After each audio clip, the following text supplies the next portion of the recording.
Chegamos agora no segundo tópico da nossa lição, uma lição que vem falando sobre a Igreja de Deus.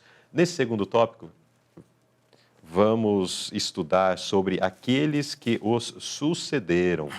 Então, o primeiro tópico, de certa forma, fala um pouquinho do início da igreja cristã, do momento ainda que Cristo caminhava com os seus discípulos aqui nesse mundo. Mas o tempo foi passando e algumas coisas começaram a aparecer, a história foi se desenvolvendo.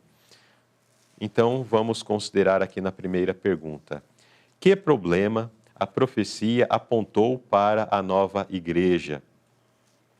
Pastor Walter Rubem.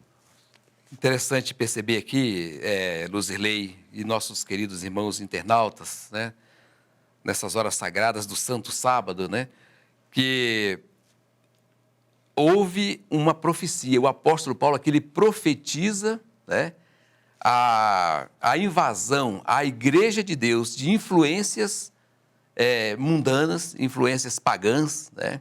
Então, a igreja vinha bem, até o ano 323, não se tinha tanto histórico de infiltração, né, de influências negativas, de doutrinas falsas, apesar de sim já haver acontecido, mas com uma frequência não tão grande.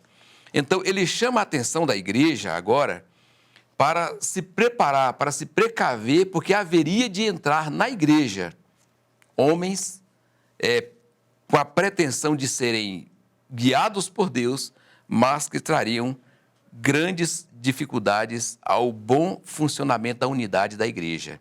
E nós podemos mencionar a questão do quarto século, né, quando entra em cena Constantino, né, se fazendo de cristão, se colocando diante da população, da comunidade, do povo em geral, como sendo agora uma pessoa convertida, um converso à igreja de Deus, né? E inserindo agora no contexto doutrinário da igreja as heresias as mais cruéis possíveis, né? Advindas do paganismo. Advindas do paganismo. E ali agora entra em cena o ministério apostólico, né? Os fiéis se mantiveram firmes, foram para a fogueira, né? Preferiram a morte do que negar os verdadeiros princípios da igreja remanescente, da igreja de Deus.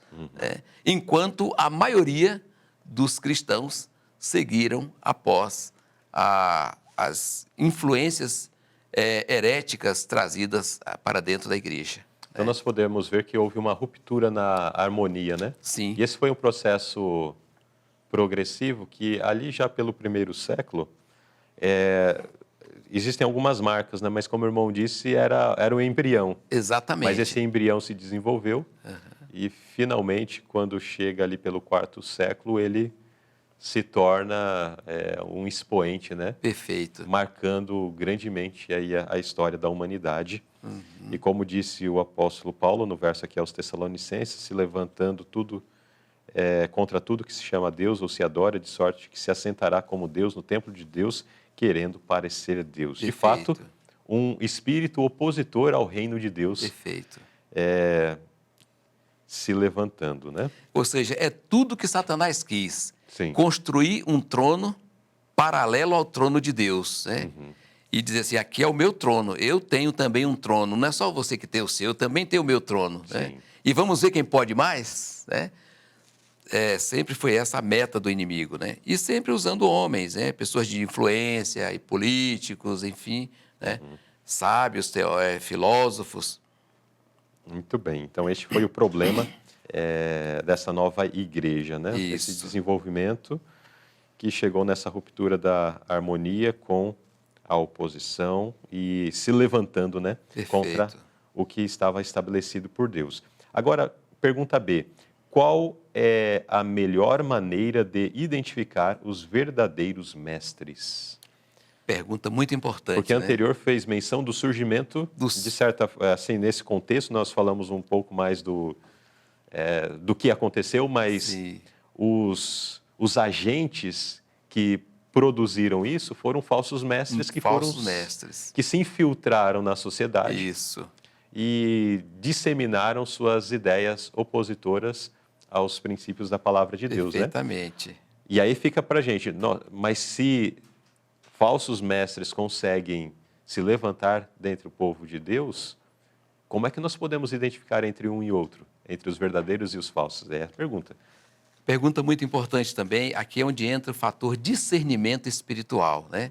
Então, a igreja de Deus, ao ministério que age, que vive de acordo à vontade do Senhor, ele tem o dom do discernimento espiritual, né? Então, ele consegue, os verdadeiros mestres, né, eles conseguem, pelo que está escrito, pela verdade, pelo assim diz o Senhor, ele consegue logo detectar aonde está o erro, né? Foi assim no tempo da irmã White, tantos que se arvoraram, né? Trabalhando contra a mensagem, até de dentro da própria igreja emergente ali, né? E através do trabalho dos verdadeiros mestres, daqueles que estavam com a verdade em mãos, então logo foram detectados os que não traziam doutrinas falsas para infiltrar, ou seja, para inserir no contexto da igreja. Certo. Muito bem, então este é o caminho, né?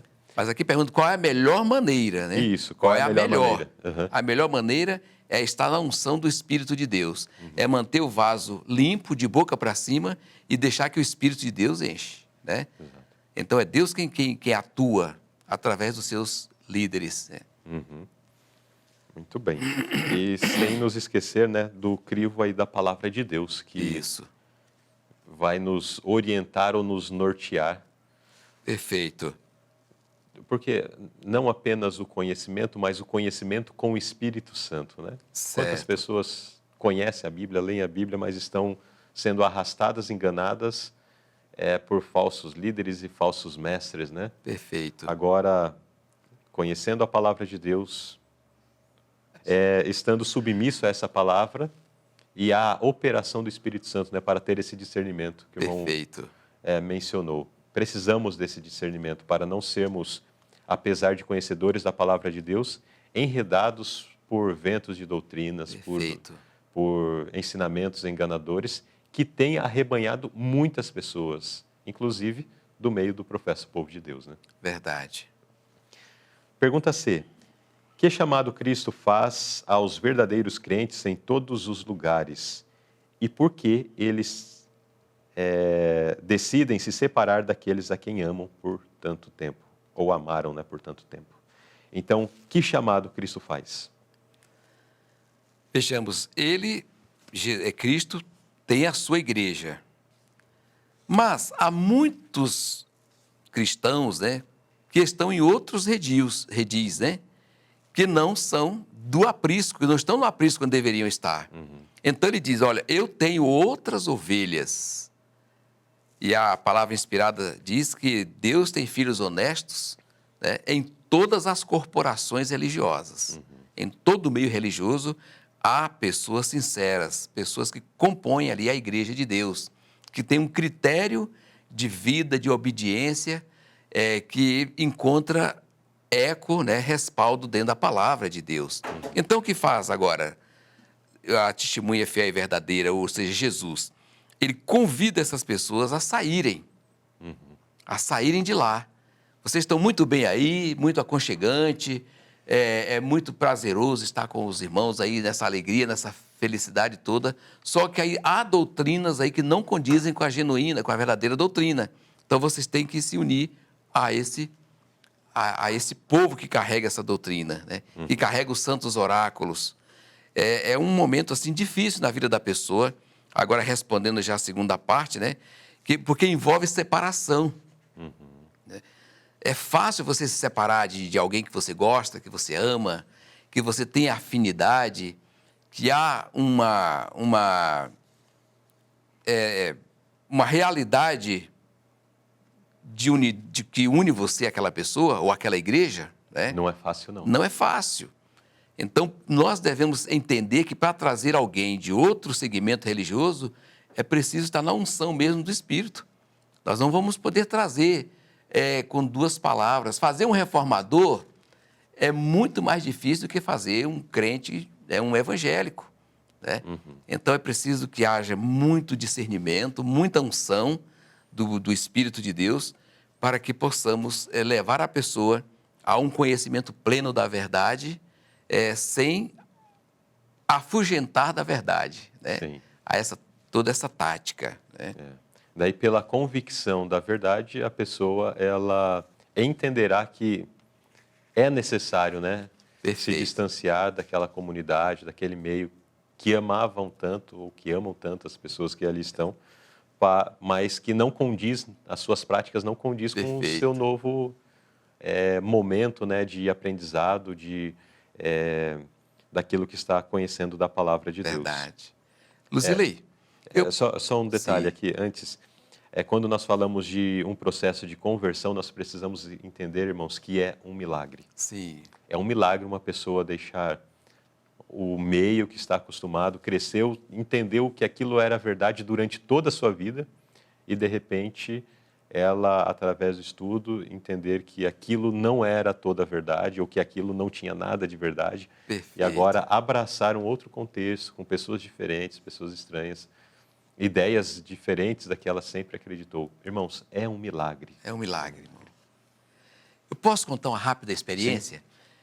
Quando eu cheguei aqui ao Distrito Federal, lá pelos idos de 1989, nós começamos um trabalho aqui no Paranoá, uma cidade satélite aqui vizinha, né?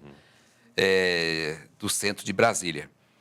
E começamos ali, ganhamos um terreno, né? Fizemos nosso salãozinho ali. E um dia desses, chega uma senhora lá na igreja. E ela dizendo, olha, eu sonhei com essa igreja.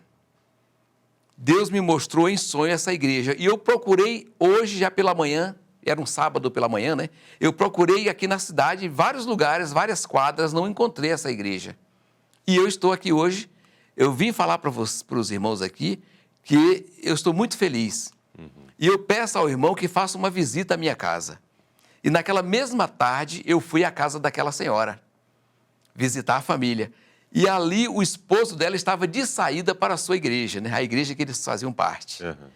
E ele disse então para mim, olha, para eu sair da minha igreja para ir para qualquer uma outra, isso não vai acontecer nunca. Né? E eu falei para ele, não, nós não viemos aqui para tirar o senhor da sua igreja. Nós viemos aqui para orar com a sua família. A gente pode fazer uma oração com o senhor? Podem sim. Então, nós oramos com ele e ele foi para a sua igreja. E eu perguntei para ele se eu poderia continuar dialogando com ele, visitando, né? Ele, não, pode vir. Não sendo para me tirar da minha igreja, né? E resultado, irmãos, que passaram aí alguns meses e graças a Deus nós batizamos aquele irmão, né? Para a glória de Deus. E está firme até o dia de hoje na igreja, abençoando a causa do Senhor. Mas foi tempo de diálogo, né? Sem forçar a barra, né? Você tem que trabalhar deixando que o Espírito faça a parte dele. Sim. Né? Com todo o cuidado. Então, é uma experiência, assim, para mim, muito maravilhosa no meu ministério, assim, de pessoas que vieram para a igreja depois de boas conversas e bons diálogos. Né? O Espírito Santo foi fazendo o trabalho e, finalmente, a pessoa mesma toma a sua decisão. Sua decisão. Pergunta D. Após nos separarmos, como sobrevivemos e por que precisamos fazer parte do rebanho? Então, a pergunta anterior falou dessa separação, né? Perfeito. Deixar aqueles que eram amigos, aquela comunidade que fazia parte, e como sobreviver depois disso?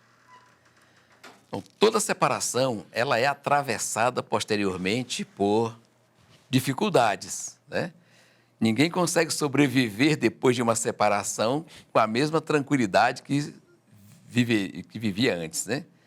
Então, claro que se enfrenta problemas, isso em todos os tempos. A igreja cristã, quando foi separada da igreja, né, a igreja apostólica, quando foi cortada da pedreira do judaísmo, não foi fácil. Teve suas dificuldades, né?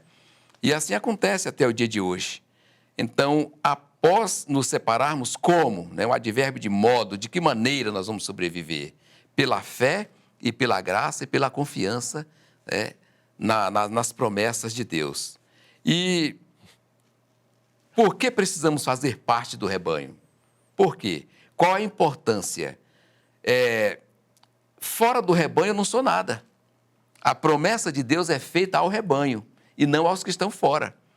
De fora, né? Então, por isso é que Jesus disse, há muitas ovelhas que estão fora do aprisco e a mim convém agregá-las. Então, nós somos agregadores de ovelhas ao rebanho de Deus. Essa é a meta da igreja de Deus até o fechamento da porta da graça, né?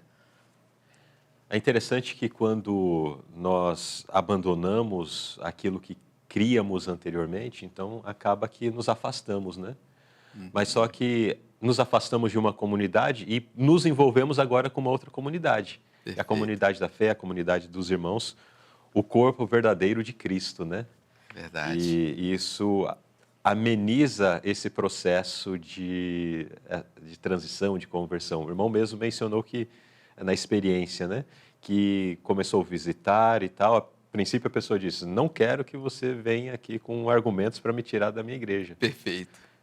Mas era um desconhecido a princípio, né? Verdade. Mas depois, com o passar do tempo, se criou laços de amizade. Isso. E a pessoa depois entendeu de que ela pertencia a um grupo, tinha uma família, né, de fé, mas que se ela deixasse aquela família de fé, ela seria abraçada por outra família de fé. Perfeito. Né?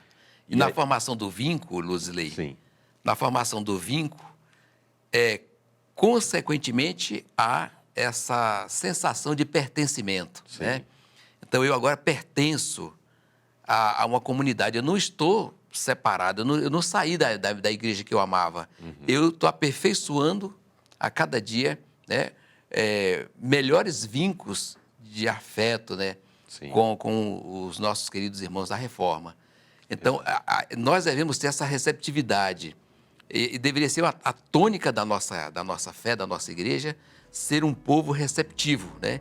E o Espírito de Profecia prevê isso aí, né? De todos os moradores da terra, deveriam ser os reformadores os mais corteses, né? Exato. Precisamos batalhar por isso também, Por né? isso.